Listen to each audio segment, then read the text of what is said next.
Welcome to Sai Sharma jobs notifications. आज हम बात करेंगे थोड़े से आपके doubts regarding MSc zoology, regarding MSc botany and chemistry. बाकी मैथ और फिजिक्स की भी हम बात कर लेंगे और थोड़ी से हम कट ऑफ डिस्कस करेंगे। थोड़े से हम फीस स्ट्रक्चर की बात करेंगे कि गवर्नमेंट कॉलेज हमीरपुर में आपकी फ़ीस कितनी लगती है।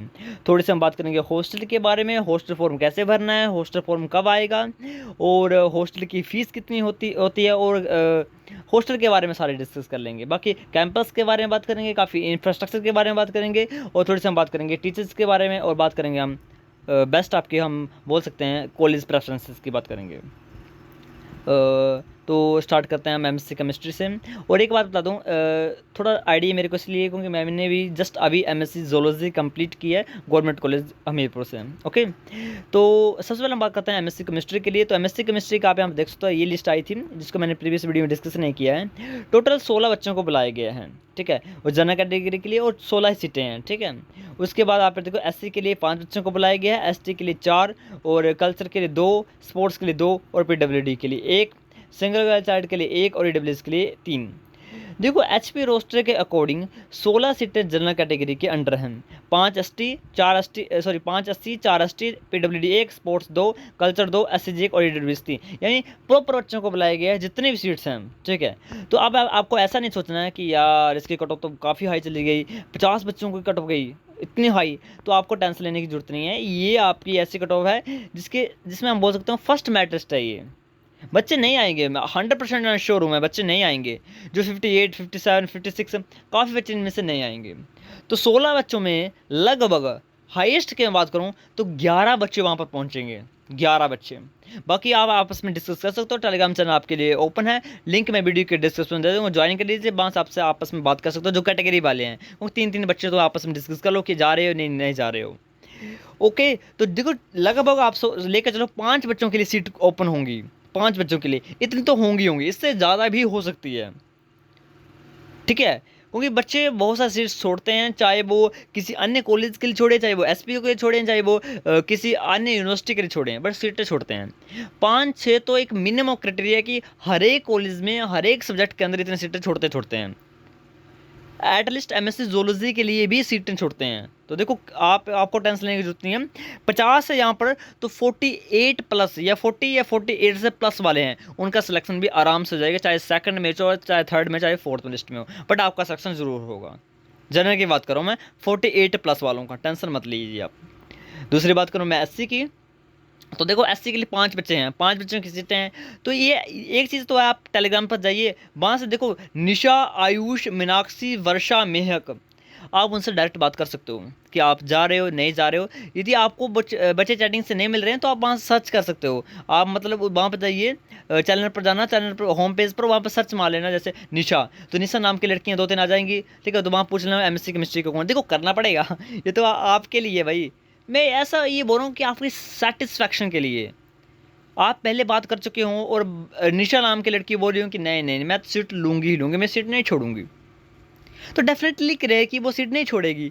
तो क्यों ऐसे आपने वहाँ पर काउंसलिंग में जाओगे, टाइम वेस्ट करोगे, ये नेक्स्ट स्टूडेंट होप रखेंगे, क्यों होप रखेंगे, ठीक है। मैं तो ऐसे करा करता था अपने टाइम में। तो आप यहाँ अपने टाइम में क्या, हमारे टाइम में तो होता नहीं था कोई ग्रुप वगैरह, बस थोड़ा थोड़ा बस में ऐसे फ़ोन वगैरह कर लेते थे, ठीक है। तो ऐसा आपको करना है यहाँ पर एससी के लिए। और क्योंकि मैं ऐसा नहीं बोल सकता ना कि एससी के लिए कि इससे कम कट ऑफ जाएगा, क्योंकि मान लीजिए 5 बच्चे बोलेंगे नहीं मुझे एडमिशन लेनी है, हम कोई सीट नहीं छोड़ेंगे, तो इन 5 का ही होगा फिर तो। यह तो ऐसा हो सकता है कि 5 ही चले गए हों, किसी और स्टूडेंट यूनिवर्सिटी में चले गए, किसी और कॉलेज में चले गए हों, कुमार में चले गए हों। 5 में से 0 भी हो सकता है, 5 में से 5 भी हो सकते हैं, 5 में से 3 भी हो सकते हैं। ये सारे पॉसिबिलिटी डिपेंड करती है, आप खुद बात कर लीजिए। 5 बच्चे हैं, बट ऊपर वाले मैंने क्लियर कर दिए 11 सीट बच्चे आएंगे, इससे ऊपर नहीं आएंगे, ठीक है। बाकी तो देखो बाकी तो बात करनी पड़ेगी, जैसे सब स्पोर्ट्स में बात कर लीजिए। स्पोर्ट्स में देखो जो स्पोर्ट्स वाले ना, कल्चर वाले, एक चीज़ मेरी याद रखना, कोई भी ऐसा मत सोचना कि देखो ऋचा है और प्रियंका है, अब ऐसा मत सोचना कि ऋचा का तो और प्रियंका को कि इन दोनों का हो जाएगा, ये दोनों चले गए हैं इनका पक्का। देखो मान लीजिए ऋचा और प्रियंका कह रही हैं कि हमें 101% हमें सीट नहीं छोड़ेंगे, वो तो नेक्स्ट स्टूडेंट होप नहीं रखेंगे, क्या पता ये सीट छोड़ेंगे नहीं। बट होता क्या है, कई बार सर्टिफिकेट रिजेक्ट कर दिए जाते हैं, बहुत बड़ा क्राइटेरिया होता है आपका स्पोर्ट्स और कल्चर सर्टिफिकेट्स में। स्पोर्ट्स में तो कई बार ऐसा देखा जाता है कि 3 या 4 साल पुराना नहीं चाहिए, साथ में ग्रेजुएशन का होना चाहिए, स्पोर्ट्स स्टेट्स का होना चाहिए, इंटर कॉलेज का होना चाहिए आपका, या तो नेशनल का, बड़ा बहुत कुछ देखा जाता है। वो मेरे से डिस्कस कर लेना यदि किसी को भी दिक्कत होगी सर्टिफिकेट के रिगार्डिंग। ओके, तो ये एमएससी केमिस्ट्री का हुआ है। ओके, और बाकी काउंसलिंग एक सेकंड मैं आपको बता देता हूँ। काउंसलिंग नहीं बताई मैंने ना कब है, ये वीडियो लंबी हो सकती है बट आपके लिए बेनिफिशियल, यदि आप फ्री हो तो देख लीजिए, नहीं तो 2x 3x जितने पर लगा सकते हो वीडियो को। काउंसलिंग कब आपकी काउंसलिंग है, कहाँ है डेट्स है ये। Okay, all the candidate in the merit list are directed to deposit the online fees on 31 July and 1 July. Okay, ये फीस का है ऊपर होगी आई थिंक काउंसलिंग, ठीक है। तो जनरल कैटेगरी के लिए 30/7/2024 यानी जो 16 बच्चे हैं ना, ये 16 बच्चे इनको कल जाना है। और जो अगले बच्चे हैं जो रिजर्व कैटेगरी के अकॉर्डिंग है, यानी SC ST या PWD वगैरह, उन 31 को जाना उनको 30 को नहीं जाना है। और 11 बजे से लेकर 3 बजे तक ये चलेगा कार्यक्रम आपका। और दूसरी चीज़ एक बात बता दूँ, जिन बच्चों ने भी, वैसे तो मैं श्योर हूँ, आप वहाँ से कंफर्म कर सकते हो, जिन बच्चों ने भी 30 को काउंसलिंग अटेंड कर ली है, 16 बच्चों ने, ठीक है, उनको नेक्स्ट में जाने की कोई ज़रूरत नहीं है कि चलो 31 को चलो, नो, ठीक है। और फीस पे करनी है आपको। जिनका सिलेक्शन हो जाएगा उनको लॉगिन करना है, अपने आईडी को लॉगिन करना है NSC-BM की, और वहाँ पर आपको पे करनी है फीस बता दूंगा मैं कितनी है, एक बार उसके डिस्कस भी कर लूँगा फीस की भी, ठीक है। अब MSc केमिस्ट्री का मैंने कर लिया, अब दोबारा मैं स्टार्ट करूँगा MSc physics, MCOM, MSc zoology, MSc math और MSc बॉटनी के लिए। तो जस्ट इसके पहले मैं थोड़ा सा आपको हॉस्टल और थोड़ी फीस के बारे में बताऊँगा, ठीक है। तो ये मेरी ही आईडी है, तो ऐसे प्रूफ के साथ बताता हूँ ना, बच्चे मानते नहीं हैं कि नहीं ऐसे फ़ीस नहीं होती है, फीस काफ़ी फीसें होती हैं। तो देखो 2022 में मेरी सबसे पहले रजिस्ट्रेशन फ़ीस लगी थी 50 रुपये, उसके बाद मेरी फर्स्ट सेमेस्टर की फ़ीस लगी थी 3,509 रुपये, मेरी सेकंड सेमेस्टर की फ़ीस लगी थी 2,210 रुपये, और उसके बाद सेमेस्टर 3 की फ़ीस लगी थी 3,609 रुपये, 3,689 रुपये, और उसके बाद फोर्थ सेम की लगी थी 2,60। तो इनका टोटल करें तो टोटल मैं यहाँ पर दिखा देता हूँ 11,458 रुपये, ये आपके फ़ीस है भाई। टोटल पूरी MSc जूलॉजी की फ़ीस कर रहा हूँ मैं, और MSc फिजिक्स हो गया, MSc मैथ हो गया, MSc केमिस्ट्री हो गई, इनसे कम ही होगी, यानी 10,000 आप लेके चलो, मिनिमम 10,000 में आपकी सारी की सारी MSc हो जाएगी ऑल सेमेस्टर। ओके, तो यहाँ पर मैंने बता दिया आपको, इसको कर देते हैं लॉग आउट, और थोड़ा सा इधर डिस्कस कर लेते हैं हॉस्टल का भी। तो हॉस्टल के लिए जो गवर्नमेंट कॉलेज हमीरपुर है, दैट्स द बेस्ट कॉलेजेस, और इसमें हॉस्टल की भी हम बोल सकते हैं बेस्ट से बेस्ट हॉस्टल है। बाकी कॉलेजेस से कंपेयर करूँ, मैं कुमारबिज से कंपेयर करूँ, बिलासपुर से कंपेयर करूँ, तो बेस्ट हॉस्टल है यहाँ पर। बॉयज़ एंड गर्ल्स दोनों के लिए हॉस्टल उपलब्ध होगा, और हॉस्टल की जो मेरिट लिस्ट बनती है on the basis of graduation score, not entrance score. Entrance score पर आपकी ये नहीं बनेगी ग्रेजुएशन के स्कोर के बेस पर कि जितनी आपकी CGPA होगी। और दूसरी चीज़ बता दूँ, हॉस्टल के फॉर्म आपके उपलब्ध हैं, यानी ओपन हो चुके हैं भरना, और ये आपको भरेंगे 5 अगस्त 2024 तक, उसके बाद आप अप्लाई नहीं कर पाओगे। तो जिन बच्चों का भी सिलेक्शन हो जाएगा फर्स्ट मेरिट लिस्ट में, सेकंड मेरिट लिस्ट में, देखो मान लीजिए फर्स्ट मेरिट लिस्ट में जिनका भी सिलेक्शन हो गया, तो उनको सभी को पता हुआ, उनको 31 या 1 अगस्त तक फीस पे करनी है। और फीस के करते ही आपके पास बन जाएगी फीस रिसिप्ट, क्या आ जाएगी आपके पास फीस रिसिप्ट, और फीस रिसिप्ट आ गई तो आप फॉर्म भर सकते हो, इसका क्या बोलते हैं, हॉस्टल फॉर्म।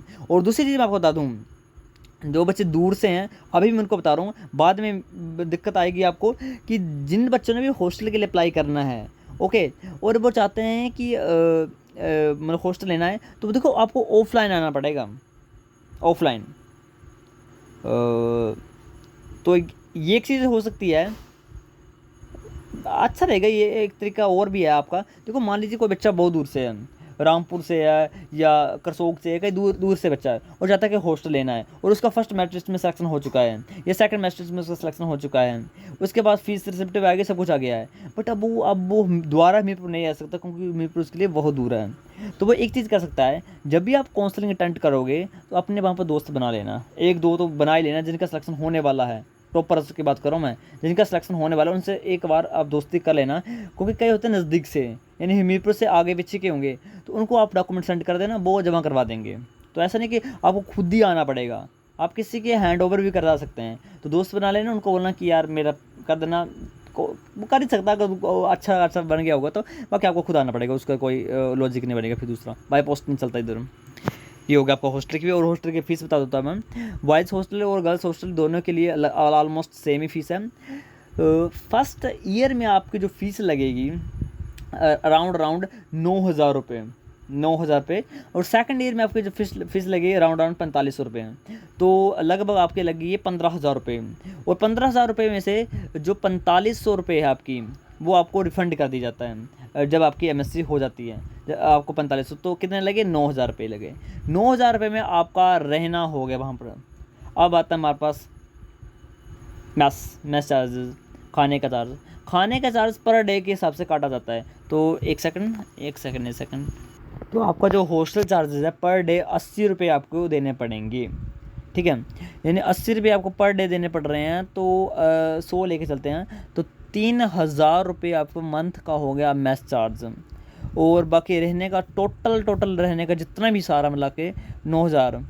ओके। तो आपके जब वर्किंग डे होगा तभी होंगे, जैसे माना आप घर आ गए हो, कॉलेज छुट्टी पड़ी है, तब आपको नहीं पे करना पड़ेगा मैस का तब करना पड़ेगा जब आप खा रहे हो वहाँ पर, ठीक है। 30 दिन का भाई पे करना पड़ेगा। और ये आप सोच रहे हो हाई है, हाई नहीं है, बहुत कम है ये। बाहर में रहने का आपको 3,000 से रूम नहीं मिलने वाला है हमीरपुर में। 3,000 तो मिनिमम बोल रहा हूँ मैं। 3,000 में आपको रहना पड़ेगा रेंट, और खाने का भी आपको 3,000 देना पड़ेगा। यानी 6,000 पर मंथ आपको देना पड़ेगा अगर आपको बाहर रहना है तो। और 6,000 आप वहाँ पर दे रहे हो तो आप अंदाज़ा लगा सकते हो 2 साल में आपको कितना पे करना पड़ेगा। बट करना पड़ेगा। यदि आप प्राइवेट लेते हो, प्राइवेट में तो फीसें काफ़ी हैं, 38,000, 25,000, 30,000। ओके। तो ये हॉस्टल का भी हो गया। अब एक और डिस्कस कर लेते हैं हम नेक्स्ट मैथ टेस्ट। थोड़े से डाउट आपके एमएससी जोलॉजी बॉटनी वगैरह में, ठीक है। एक सेकंड। और थोड़ी कट ऑफ की बात कर लूँगा मैं पहले मैं एमएससी जोलॉजी की करता हूँ ओपन। कहाँ है जोलॉजी की नहीं की डाउनलोड मैंने। एक सेकंड, घर तो दी थी। ओके। तो एमएससी केमिस्ट्री जोलॉजी की बताता हूँ। देखो 2 दिन आपको जाना पड़ेगा, 30 या 31 को। एक दिन जो जनरल वाले हैं उनको 30 तारीख को जाना पड़ेगा, यानी कल जाना पड़ेगा। और 31 तारीख को जाना पड़ेगा रिजर्व कैटेगरी के लिए। अब देखो अब डाउट क्या है? डाउट ये है कि मान लीजिए, ठीक है, मान लीजिए ये देखो, ये जो एक मनीषा कश्यप है, ये एससी कैटेगरी के अंदर आती है और इसके 62 मार्क्स हैं। मान लीजिए लेट्स सपोज कि इसको कल जाना पड़ेगा और इसके कल सिलेक्शन नहीं होती है। लेट्स सपोज, मैं ये नहीं बोल रहा हूँ कि होती है नहीं होती है, बहुत अलग बात है। मान लीजिए इसका सिलेक्शन नहीं होता है तो इसको 31 को तो नहीं जाना पड़ेगा, ये तो श्योर हूँ, क्योंकि वहाँ पर उसके प्रेजेंट लग जाएगी। बाकी ये बात कन्फर्म कर लेना हमीरपुर वालों से, जो भी आपकी कमेटी होगी, जो भी आपकी काउंसिलिंग ले रहा होगा, आपके सामने बैठा होगा, उसको पूछ लें क्या मुझे नेक्स्ट तो नहीं आना पड़ेगा, क्योंकि मैं आज आ चुकी हूँ या आ चुका हूँ। क्योंकि चाहे किन की बात कर रहा हूँ मैं? रिजर्व वालों की बात कर रहा हूँ। जनरल को तो ऐसे नहीं आना पड़ेगा, वो तो हो गया, जनरल वालों को तो हो गया। मान लीजिए मैं मनीषा कश्यप की बात कर रहा हूँ, एड्रेस एससी वाले, अब ध्यान से सुनना। मनीषा कश्यप की लड़की की मैं बात कर रहा हूँ। मान लीजिए इसका सिलेक्शन कल नहीं होता तो इसको पूछ लेना है कि क्या 31 को मेरे को आना पड़ेगा या नहीं आना पड़ेगा। वैसे तो मैं 99% श्योर हूँ कि नहीं आना पड़ेगा, बट फिर भी एक बार पूछ लेना, क्योंकि कोई पता नहीं भाई इन कमी वालों को, ठीक है। अब देखो इसका सिलेक्शन नहीं हुआ है कल। अब परसों जब आपकी बच्चे जब जाएंगे एससी वाले, देखो एससी वाले में पहले पर है रचना, इसके कितने मार्क्स हैं? 59 मार्क्स हैं। बुला कितने बच्चों को लिया? 10 बच्चों को। सीटें कितनी हैं एससी के लिए? आई थिंक 3 सीटें हैं। 3 सीट्स आपके एससी के लिए हैं। बुला किसको लिया है? 10 बच्चों को बुला लिया है। अब देखो ना, अब ध्यान से सुनना, पहला सिलेक्शन किसका होगा? रचना का होगा या ऊपरले वाले का होगा? ऊपर वाले का, ठीक है, यानी जो मनीषा थी, तो मनीषा का सिलेक्शन हो जाएगा, ठीक है। अब मनीषा के नीचे वाले देखो, एससी के नीचे कोई और भी है मनीषा के नीचे? यस, समृति, तो समृति का होगा, देन ईशा का होगा, देन सिमरन का होगा। तो फ़ायदा नहीं हुआ उनका, क्योंकि पहले से देखो 4 बच्चे पहले से हैं। एससी का रिजर्वेशन का फ़ायदा क्या है? समझ रहे हो मैं क्या कहना चाह रहा हूँ? कोटा तो उनको मिलेगा ना फिर, भले वो ओपन टू ऑल में ऊपर लिखे गए हैं, बट उनका स्कोर ओपन टू ऑल में नहीं आया, 13 बच्चों में उनका सिलेक्शन नहीं हुआ, तो अब उनको रिजर्व का माना जाएगा, इनको रिजर्व नहीं माना जाएगा। मान लीजिए उनका सिलेक्शन ओपन टू ऑल में हो जाता है, तब इन बच्चों का सिलेक्शन होने के चांसेस बढ़ जाते हैं, ठीक है। समझ रहे हो मेरी बात? ठीक है। आप कट ऑफ थोड़ी सी मैं दूसरी बात कर लेता हूँ, बाकी कैटेगरी की मैं एक और हिंट से मैं आपको समझाता हूँ। दूसरे हिंट मैं यहाँ लेता हूँ जनरल ईडब्ल्यूएस का। देखो यहाँ पर ऊपर आओ, यहाँ ओबीसी का एक चीज़ बता दूँ, OBC is equal to general. कोई आपको ये मिल जाएगा कि हाँ भाई ओबीसी से हूँ, मेरे को कोटा लगेगा, कुछ कोटा लगेगा, ओबीसी जनरल ही है, ठीक है। प्रियंका, प्रियंका का स्कोर है भाई 64 और ये आती है जनरल ईडब्ल्यूएस में। इसका मार्क्स, इसका रैंक 15 है। मैं 101% कह सकता हूँ इसका ओपन टोल में हो जाएगा। वो तो अलग बात है, किस्मत बहुत ही ज़्यादा बेकार होगी नेक्स्ट निचले वाले स्टूडेंट्स की, तब इसका ईडब्ल्यूएस के अंदर हो गया तो नीचे वाली सीट खाली जाएगी। बट ये मैं 101% कह सकता हूँ कि इस लड़की का, जो भी नाम मिला है मैंने प्रियंका का, इसका ओपन टोल में सिलेक्शन होगा। 15 इसका रैंक है और 13 के अंडर ये आ जाएगी, क्योंकि 2-3 बच्चे तो ऐसे होते हैं वो नहीं आते हैं। अगर आ भी गए, मान लीजिए इसका सिलेक्शन नहीं भी होता है, फिर भी नेक्स्ट में इसका टाइम है, नेक्स्ट बच्चों को दे दिया जाएगा, ठीक है। तो कहाँ चलाऊँ मैं? ओके, जो अभी मैंने बात की ना, इसको ध्यान से सुनना, मैं दोबारा रिपीट कर रहा हूँ। मान लीजिए प्रियंका का सिलेक्शन कल अंडर ईडब्ल्यूएस होता है, वैसे तो मैं श्योर हूँ कि उसके जनरल के अकॉर्डिंग होगा। मान लीजिए उसके ईडब्ल्यूएस के अंडर होता है उसका सिलेक्शन, जब नेक्स्ट टाइम मान लीजिए सीट छोड़ दी, ऊपर किसी ने सीट छोड़ दी और वो जनरल वाला था, तो नेक्स्ट कैंडिडेट जनरल वाला को ही बुलाया जाएगा, ईडब्ल्यूएस को नहीं बुलाया जाएगा, ठीक है। समझ रहे मैं क्या बोल रहा हूँ? ओके, तो हम कहाँ चले थे? प्रियंका का मान लीजिए ओपन टोल में हो जाता है, तो नेक्स्ट कैंडिडेट कौन है जो ईडब्ल्यूएस का है? वो आपका है स्वाति। और एक और लेता हूँ मैं यहाँ पर, क्योंकि 2 सीटें हैं ईडब्ल्यूएस की, एक स्वाति मैंने ली है और दूसरी यहाँ पर नीतीश कुमार। तो इन दोनों का सिलेक्शन होगा, किसके बेस पर होगा इन दोनों का selection? On the basis of the marks obtained, यानी ग्रेजुएशन के बेस पर, क्योंकि दोनों के मार्क्स सेम है 62। अब देखा जाएगा कि ग्रेजुएशन के किसके मार्क्स ज़्यादा हैं। सीजीपीए मान लीजिए आपके सीजीपीए 9.27 है, तो आपकी परसेंटेज आई 92% यानी 92.7% आई, और किसी लड़के की 91 हुई तो 92 वाले का सेक्शन हो जाएगा। ये तो सिंपल बात है ना। और मान लीजिए आपके ग्रेजुएशन की परसेंटेज भी मैच हो जाती है। मेरे टाइम हुआ था, मेरे नंबर थे 70 नंबर थे मेरे एमएससी ज़ूलॉजी एंट्रेंस में, तो 70 नंबर थे, और एक और लड़की थी मेरी क्लासमेट है, उसके भी 70 नंबर थे। मेरे सीजीपीए थी 92.8 और उसकी भी 92.8। अब बताओ किसका सिलेक्शन होगा? अब सिलेक्शन होगा on the basis of your age. Okay, कौन बड़ा है? तो वो बड़ी थी, उसका सिलेक्शन हो गया। बाद में चलो मेरा भी हो गया, बट उसका बड़ा तो उसका हो गया। तो ये मैटर करता है कि age, third option is the age. अब एज भी मैच होगी तब आपका देखा जाएगा, मुझे नहीं पता क्या देखा जाएगा, बट आई थिंक वो देखा जाता है ग्रेजुएशन में ज़ूलॉजी में किसके ज़्यादा नंबर थे, वो देखा जाता है। 4th प्रेफरेंस ये है, पर इतना होता नहीं है, इतना कहाँ किस्मत है यार, इतना सब कुछ मैच हो जाए। अब हो गया सारा, वो मैंने समझा दिया आपको क्या मैटर है। ओके, कट ऑफ के थोड़ा सा मैं बता देता हूँ, कट ऑफ का बता दो। जनरल के लिए देखो यहाँ पर 13 सीटें है ना, तो ये समझ सोचना कि 13 हैं तो सारे बच्चे ये आ ही जाएंगे। ये जो 13 लिखे हैं हिमानी तक, मानसी से लेके हिमानी तक, तो कि सारे आ जाएंगे, ऐसा नहीं होता यार। लगभग 4 बच्चे तो नहीं आएंगे, आ भी जाएंगे तो आगे जाके सीट छोड़ देंगे। तो नेक्स्ट 18-19 तक चांसेस हैं। मनप्रीत शर्मा तक काफ़ी चांसेस है उनका सिलेक्शन होने का, यानी 63 तक काफ़ी चांसेस है। 2nd, 3rd, 4th merit list में आपका सिलेक्शन हो जाएगा, टेंशन मत लो आप। 63 वाले स्टूडेंट है, जितने भी 63 वाले, राशि है ना लास्ट में, हाँ, तो राशि तक सोचो आप कि आपका सिलेक्शन के काफ़ी चांसेस है। आपको ये नहीं होना कि यार हमको मीरपुर नहीं मिला वगैरह वगैरह, कुछ मत टेंशन मत लो, आपका सिलेक्शन होगा, डेफिनेटली होगा।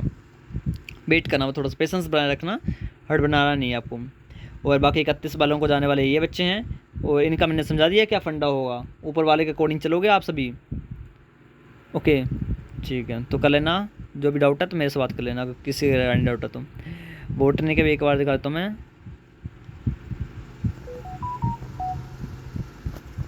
केमिस्ट्री हो गया ना,